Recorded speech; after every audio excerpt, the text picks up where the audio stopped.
kita sedikit kasih rangsangan untuk berpikir ya. Sebenarnya kita jadi orang Kristen itu ngapain sih sebenarnya? Kalau kita mau jadi pengikut Kristus itu ngapain sebenarnya? Ya. Oh, ngikuti agama yang ada di Indonesia kok, biar ramai juga, biar banyak juga gitu. Untuk menikmati hari raya kok, ada hari raya Natal, Paskah dan sebagainya. Bapak Ibu, percayakah kita kalau kita menjadi pengikut Kristus, kita tuh punya tujuan? Ada tujuan di balik kita semua ikut Kristus Yesus. Itu ada tujuannya. Ya, makanya kita harus dikasih pemahaman tentang kita ikut Kristus itu seperti apa.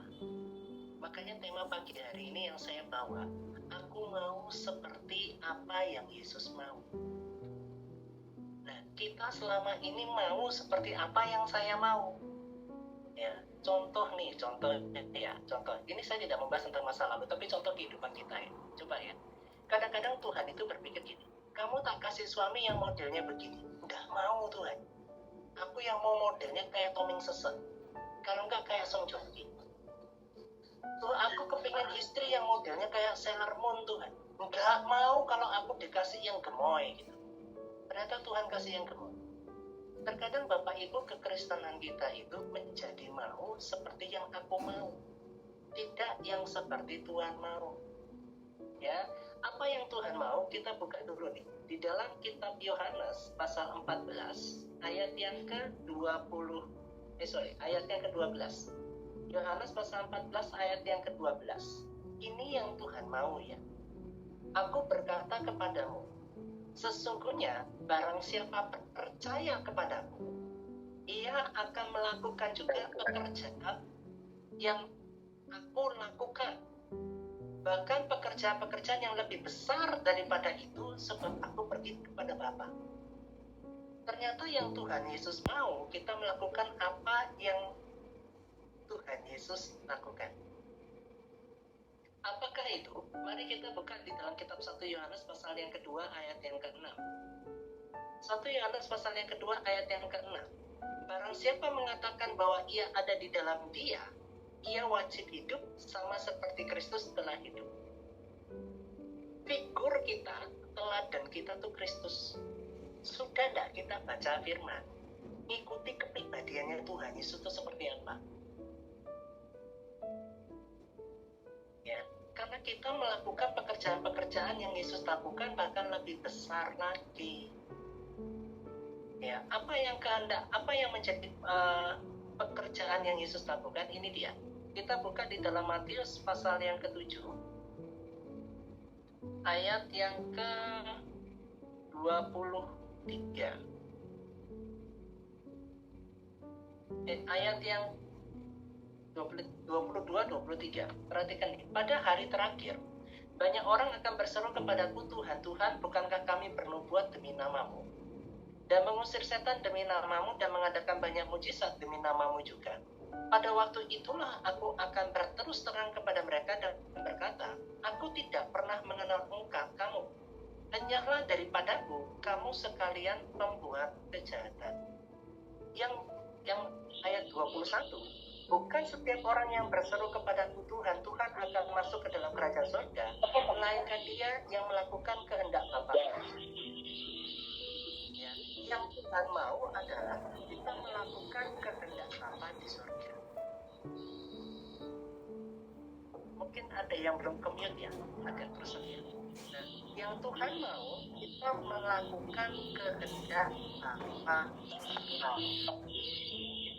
Apakah kehendak Bapa di surga? Mari kita lihat di dalam kitab Matius pasal 3. Kita lihat yang namanya firman Tuhan. Pergilah, jadikanlah semua bangsa muridku dan baptis mereka demi nama Bapa dan Putra dan Roh Kudus. Dan ajarkanlah kepada mereka apa yang kuajarkan kepadamu. Perhatikan ya Bapak Ibu, kita bicara tentang Yohanes Pembaptis. Ini yang Tuhan mau. Rancangan Tuhan yang Tuhan mau untuk pribadi Yohanes Pembaptis. Sebenarnya mirip dengan kita. Pada waktu itu tampillah Yohanes Pembaptis di padang gurun Yudea dan memberitakan, bertobatlah sebab kerajaan surga sudah dekat. Yang Tuhan mau dalam kehidupan kita itu hidup bertobat. Itu Itu yang pertama. Yang masih suka pelototi suaminya kalau ngamuk-ngamuk sampai suaminya di ujung duduk, di ujung paling ujung gitu. Ya, di zaman kita sekarang itu banyak emansipasi wanita. Ya, kalau sudah marahin suaminya, matanya melotot kayak begini sampai suaminya tuh kayak ayam yang ketepuk gitu. Nah, itu kita bertobat. Harus ekspresikan kasih. Ayat yang berikutnya, sesungguhnya dialah yang dimaksudkan Nabi Yesaya ketika ia berkata, ada suara orang yang berseru-seru di padang, persiapkanlah jalan untuk Tuhan, luruskanlah jalan baginya. Ya, Bapak Ibu, pengertiannya gini, padang gurun itu dunia yang kita sekarang jalani. Kita harus berseru-seru. Ya, persiapkanlah jalan untuk Tuhan, luruskan jalan baginya. Siapakah itu? Anakmu. Gak usah jauh-jauh di luar gereja. Persiapkanlah generasi yang terbaik untuk anakmu ini dipakai Tuhan luar biasa. Sudahkah kita doakan anak kita? Sudahkah kita didik anak kita dengan sesuai firman Tuhan? Sudahkah kita sebagai orang tua menjadi figur seorang bapak bagaimana? Seorang ibu bagaimana? Sudahkah kita tampilkan figur itu? Ya, kenapa kita tidak bisa melahirkan generasi-generasi yang takut akan Tuhan? Kita tidak memfigurkannya. Kita tidak menjadi seorang ayah yang berkenan sebagai Tuhan itu seperti apa? Kita tidak pernah menjadi sebagai ibu yang berkenan di hadapan Tuhan seperti apa? Anak-anak kita tuh melihat figur kita. Murid-murid Tuhan Yesus melihat figurnya Tuhan Yesus. Kalau kamu benar-benar mau menjadi pengikut Kristus, memang dipanggil untuk menjadi figur. Memang dipanggil untuk menjadi teladan.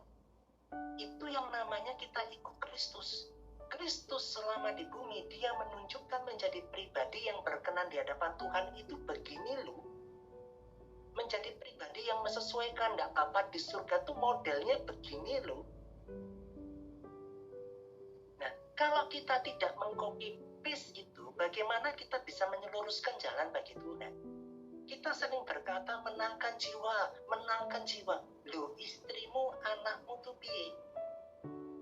Anakmu sudah kamu didik sesuai firman Tuhan atau tidak? Yohanes memakai jubah bulu unta. Perhatikan Bapak Ibu, jubah bulu unta itu menjadi jubah yang tahan terhadap dingin. Itu jubah bulu unta. Pengertian rohaninya begini, kamu itu kehadiranmu harus bisa mendatangkan kehangatan kasih. Di akhir zaman ini, kasih itu sudah banyak makin dingin. Sudah banyak hati itu yang terluka. Sudah terlalu banyak yang namanya pahit. Yang sudah terlalu banyak yang namanya ketidakpedulian kepada sesama. Kehendak Bapa di surga dalam kehidupanmu, pakailah jubah bulu unta.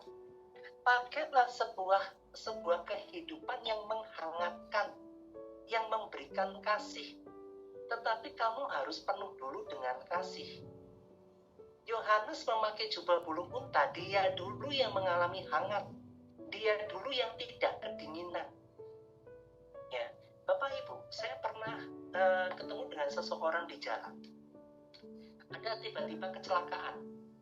Secara refleks saya tolong orang itu, saya bawa ke pinggir. Saya dengar seorang bapak-bapak ngomong gini, ngapain saya tolong dia? Kalau saya kecelakaan tidak ada yang nolong saya. Masuk akal kan? Ngapain saya peduli sama sesama? Orang sesama aja tidak peduli sama saya.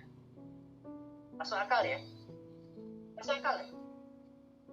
Kalau kita sudah menerima kebaikan Tuhan, kasih Tuhan, ya kita lebih gampang mengekspresikan kasih itu kepada sesama. Sekalipun kita dilupakan, sekalipun kita tidak diingat-ingat. Makanya Bapak Ibu, kamu itu diberkati dulu, baru bisa memberkati. Kamu dikasihi dulu, supaya kamu bisa dikasihi, mengasihi. Makanya gunakan jubah bulu unta. Kehidupanmu akan tetap hangat dengan kasih. Ya, kita tuh rentan terluka, Bapak Ibu. Dan berikutnya, dan ikat pinggang kulit. Ya, ikat pinggang kulit. Ikat pinggang kulit itu punya yang namanya daya tahan yang kuat. Kalau di 5 perlengkapan senjata Allah, ikat pinggang itu ikat pinggang kebenaran. Kita harus hidup kebenaran di mata Tuhan, bukan di mata manusia. Perjuangannya kita benar di mata Tuhan. Ikat pinggang kulit supaya kita tidak kedapatan telanjang. Ya, hidupi kebenaran firman Tuhan itu. Ya. Dan berikutnya, dan makanannya belalang dan madu hutan. Belalang itu bukan jangkrik atau binatang seperti itu ya. Kenapa Bunda? Berapa menit ya? Gimana Bunda? Kok tunjukkan HP buat? Apakah ada waktunya? Sorry, mohon maaf. Enggak ada waktunya, sampai jam 12 juga boleh kok. Jangan, saya ada kegiatan. Ya. Dan makan sebentar. Sorry.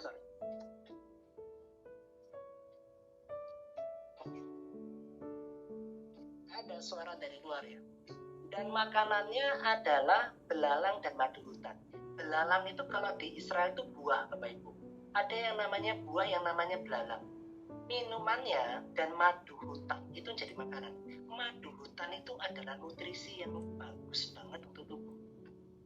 Nah, kehendak Bapak di surga juga adalah jaga pola makannya Bapak Ibu ya. Yang sudah tahu punya emah, jangan makan santan sama cabai, sikat jelek. Ayam rica-rica enak kok, sikat. Dan ternyata kehendak Bapak di surga itu kalian juga punya pola makan itu yang baik. Jaga kesehatan, istirahat yang cukup. Yang punya emah jangan telat-telat makan, jangan dihantam sama yang namanya santan dan cabai-cabean. Kehidupan daripada Yohanes itu balancing. Makanannya sehat, ya, pelayanannya diberkati. Nah, pola makannya Bapak Ibu sekarang bagaimana? Apalagi yang sudah berumur-umur itu makan obat tensi rutin. Ya, Bapak Ibu yang sudah cukup berumur, yang sudah senior, ayo dijaga pola makannya. Kita yang muda-muda ini, khususnya teman-teman dari Batak sama Chinese itu suka-suka makan. Jangan nanti hari Senin babi guling, ya, terus hari Selasa babi rica, hari Rabu babi kecap, ya, terus yang hari Kamis saya babi, terus yang hari Jumat sate babi, minggu depan UGD, wah repot. Ya gitu. Makan pola makannya diatur, termasuk kepada anak-anak kita bagaimana itu yang berkenan di hadapan Tuhan. Tuhan itu sampai menunjukkan firman itu memberitahukan kepada kita tentang pola makan juga. Ya, setelah kita punya kehidupan yang seperti itu, kita dipercayakan banyak jiwa. Maka datanglah kepadanya penduduk dari Yerusalem, dari seluruh Yudea, dan daerah seluruh daerah sekitar Sungai Yordan, sambil mengaku dosanya, dan mereka dibaptis oleh Yohanes di sungai. Ya, tetapi waktu ia melihat banyak orang Farisi dan orang Saduki datang untuk dibaptis, berkatalah ia kepada mereka, hai kamu keturunan ular beludak, siapakah yang mengatakan kepada kamu bahwa kamu dapat melarikan diri dari murka yang akan datang? Ternyata kehendak Bapa di surga itu kita jangan punya menjadi Kristen yang agamawi, Kristen yang gampang menghakimi, Kristen yang pakai jubah putih serba putih, kalungnya serba putih, salib dianting-anting di sini. Bapak Ibu, atribut kekristenan itu tidak salah, tetapi jangan dipakai yang namanya jadi dukun. Ya, keluar rumah, masuk rumah, cium patung salibnya, kalung salibnya dicium-cium. Yang harus dicium itu suamimu sama istrimu, bukan kalung salib yang dicium-cium. Ya, anakmu yang dicium, suamimu yang dicium, istrimu yang dicium. Dalam pengertian orang Farisi, Bapak Ibu, orang Farisi itu rajin bayar perpuluhan, tak kasih tahu. Ya, rajin bayar perpuluhan, tetapi meras anak janda, memanfaatkan anak yatim tenaganya. Kita rajin perpuluhan, ternyata kita menjadi backingnya tukang judi. Itu sama saja tidak berkenan di hadapan Tuhan. Kita rutin kasih perpuluhan, kita rutin kasih persembahan, tetapi kita jadi rentenir. Bisnisnya di sana di sini, tipu sana tipu sini. Itu tidak berkenan di hadapan Tuhan. Ya, perpuluhan kamu rajin, mertuanya kamu tidak punya uang untuk makan, kamu malah tidak kasih makan. Ya, itu tidak berkenan di hadapan Tuhan, Bapak Ibu. Kekristenan kita adalah kekristenan bertujuan serupa segambar dengan Tuhan. Tuhan Yesus melakukan pekerjaannya menjadi figur, kita juga berjuang jadi figur. Figurnya dari mana? Dari rumah tanggamu dulu. Kamu jadi suami sudah hidup bijaksana sama istrimu belum? Kamu jadi suami masih suka bohongi istrimu belum? Ada uang komisi tak pegang sendiri. Kamu sudah istri, sudah menjadi istri yang sesuai firman Tuhan belum? Atau masih suka bawel? Ya, ajak komunikasi suami semuanya diceritakan. Ya, kalau ngomong sama suami harus one topic. Kenapa? Karena otak suami tidak bisa nyabang kemana-mana. Nanti kalian sudah ngomong berapa banyak kuota gitu ya. Ngerti Pak? Ngerti. Setelah itu ditanya lagi, tidak tahu apa-apa. Gitu. Mama tadi sudah ngomong apa ya? Ngeblek. Otaknya ngeblek. Karena terlalu banyak kuota yang dikeluarkan, jadi tidak nangkep suami. Nah, Bapak Ibu, jadilah belajar figur dari kelompok yang terkecil. Ya, itu yang Tuhan mau. Jangan nanti di gereja, haleluya. Ya, sampai di rumah anjing lu. Ya, di gereja menumpangkan tangan atas orang sakit, menumpangkan orang doakan. Sampai rumah tempeleng itu anak, tempeleng itu istri. Loh, kok gitu? Sedangkan kekristenan kita yang Tuhan mau, kamu melakukan pekerjaan-pekerjaan yang aku lakukan, bahkan lebih besar daripada itu. Makanya kenapa Yohanes Pembaptis, murid yang paling dikasihi, yang terdekat dengan Tuhan Yesus, paham persis. Dia tulis dalam suratnya, kalau kita mengaku di dalam Kristus Yesus, kita wajib hidup. Perhatikan kata wajib ya. Wajib hidup. Kita wajib kita wajib bekerja, nanti akhir bulan, awal bulan dapat gaji. Ada kewajiban. Wajib hidup sama seperti Yesus hidup. Makanya Bapak Ibu, mau berapa banyak khotbah yang kalian mau dengar? Ya, mau berapa banyak firman yang sudah kita mau dengar, itu setiap minggu itu sudah kita dengar semua. Tapi kehidupanmu seperti Yesus enggak? Ya, kita lanjutkan di ayat berikutnya. Jadi, hasilkanlah buah yang sesuai dengan pertobatan. Kehidupanmu tuh ada kasih enggak? Ada sukacita enggak? Ada damai sejahtera enggak? Ada kesabaran enggak? Ada kemurahan enggak? Ada kebaikan enggak di sana? Ada kesetiaan enggak? Ada kelemah lembutan dan penguasaan diri ada atau tidak? Buah itu yang Tuhan ingin lihat dari setiap anak-anaknya. Hasilkanlah buah sesuai dengan pertobatan. Karakter Kristus yang di dalam diri anak-anaknya, itu yang Bapa mau pandang. Allah Bapa di surga itu matanya menjelajah seluruh dunia ini dan memperhatikan, adakah karakter ilahi seperti putraku Yesus Kristus Tuhan? Adakah serupa segambar dengan Yesus Kristus Tuhan? Itu mata Bapa itu jelajah. Saya mau kasih tahu Bapak Ibu, kalau Tuhan kepingin lirik kamu, kalau Tuhan kepingin matanya memandang kamu, kamu harus punya karakter ilahi seperti Yesus ini. Kehidupan kekristenan kita tuh berbicara tentang perubahan karakter yang menghasilkan buah pertobatan. Mau berapa lama kita jadi Kristen tetapi karakter ilahi tidak muncul? Lemah lembutnya tidak ada, murah hatinya tidak ada, pengendalian dirinya tidak ada. Sadarkah kita ikut Kristus itu wajib hidup sama seperti kita hidup seperti Yesus hidup? Hasilkan buah pertobatan Bapak Ibu. Ya, mau berapa tahun kita ikut Kristus tapi buah roh tidak muncul. Yohanes menggunakan jubah unta dalam pengertian gini loh, kehadiranmu tuh menghangatkan kasih, kehadiranmu tuh memberikan kasih. Itu kehadiran yang kepingin yang kita Tuhan itu lihat. Ya, dan firman Tuhan selanjutnya berkata, dan janganlah mengira bahwa kamu dapat berkata dalam hatimu, Abraham adalah bapa kami, karena aku berkata kepadamu, Allah dapat menjadikan anak-anak bagi Abraham dari batu-batu ini. Kapak sudah tersedia pada akar pohon. Perhatikan ya, akar pohon, bukan pada batang pohon, akarnya. Dan setiap pohon yang tidak menghasilkan buah yang baik pasti ditebang dan dibuang ke dalam api. Ya, akar itu di hatimu.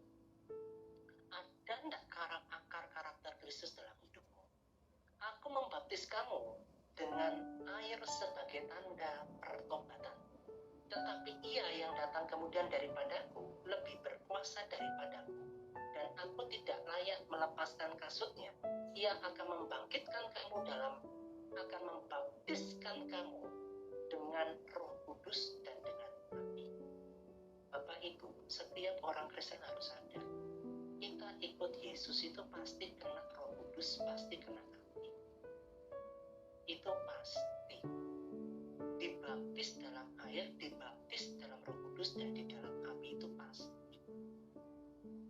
Ayat yang ke-12 lebih jelas sekali.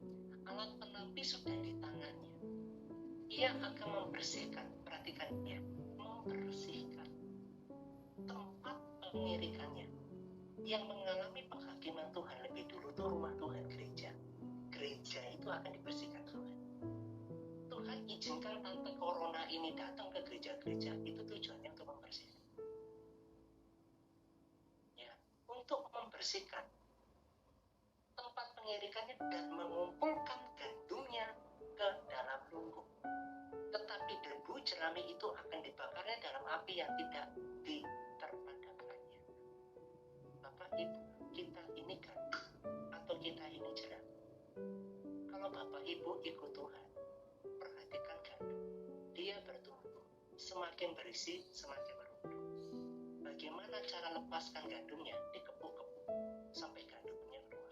Setelah itu apa? Dicacah-cacah, itu jadi tepung. Setelah jadi tepung, dicampur air, dikasih adonan, baru digoreng di api yang panas. Bapak Ibu, percayakah kita gini loh, proses pendidikan Tuhan, proses pemurnian Tuhan, itu tujuannya menghasilkan 9 buah.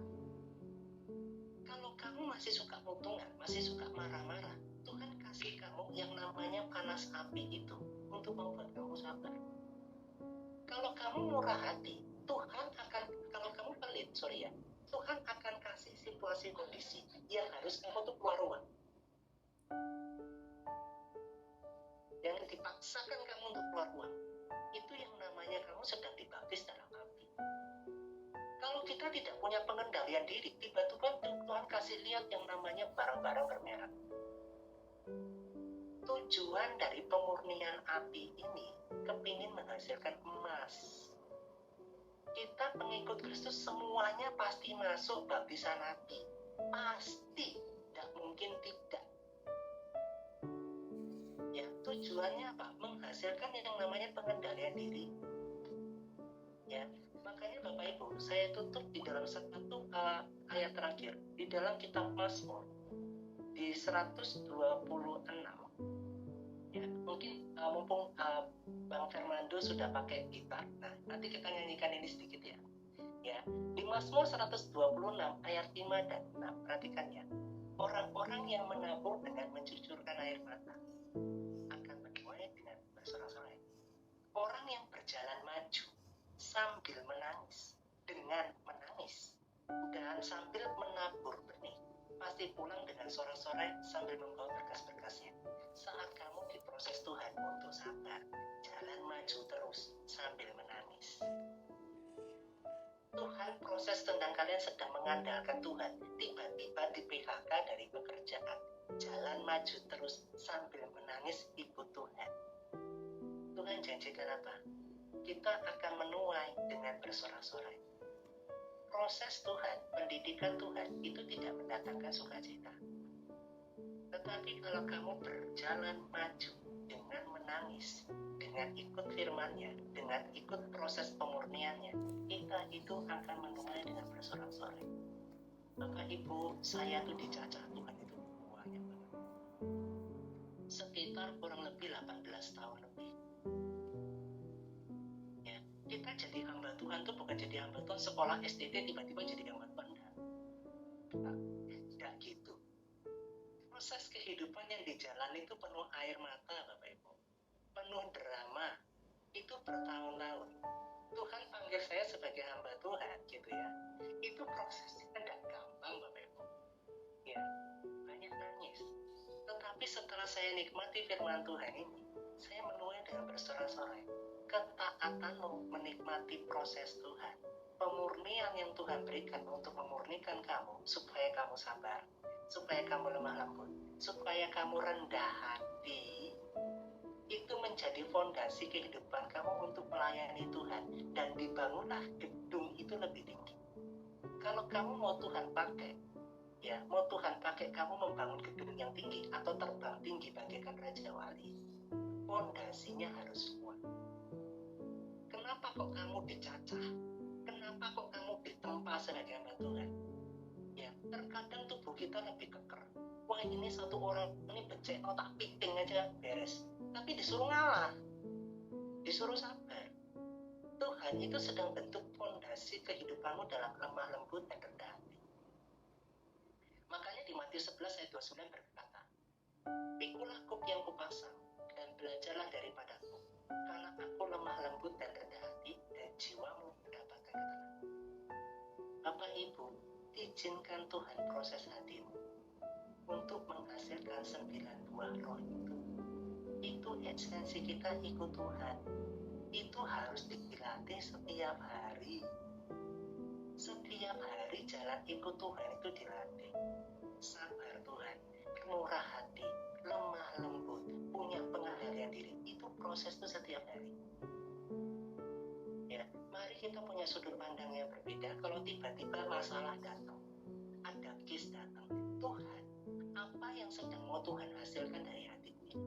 Kok ada masalah ini? Kok ada masalah itu? Loh, kok ada masalah ini? Bapak Ibu sudah jadi hamba Tuhan, sudah dipres, itu masalah tidak turun. Itu masalah tidak turun. Saya ngomong, saya ngalami. Kok ini ya Tuhan? Pelayananku berkenan nggak ya Tuhan ya? Kok ada proses ini terjadi? Tuhan tuh masih tahu saya dalam hati. Nah, aku sedang memunculkan apa yang ada di hatimu. Biar kamu tahu yang di dalam hatimu tuh apa. Oh gitu dah. Wah, masih suka ngomel dah. Oh, terkadang masih suka ngeluh ya.